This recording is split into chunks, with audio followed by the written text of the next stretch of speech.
All right, let's think of this as Chapter 5, Part 1.5. One last thought before we jump into the individual platforms. So we left off in Part 1 of the lecture talking about selecting the right platforms. So let's just recap that. Understanding your target audience is incredibly important because they operate on different social networks. And so as you're choosing the different social networks, you're going to have your target audience in mind. And social media campaigns generally fall either into a business to business or a business to consumer campaign.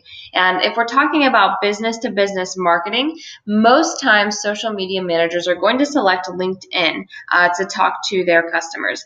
And Facebook, Pinterest, Twitter, Instagram are more personal and customer focused. Twitter, even though it is more customer focused, it can also be used for business to business. There's a very interesting combination of both audience on there.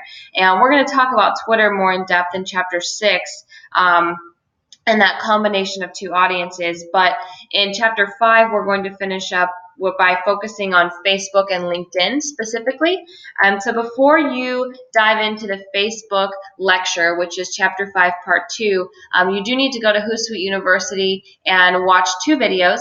I'm going to have you watch in the SCMD 121 lecture, Social Networks for Organizations. You're going to watch an introduction to Facebook, and you're also going to watch an introduction to LinkedIn. And then you'll be prepared to watch the next two parts of the lecture.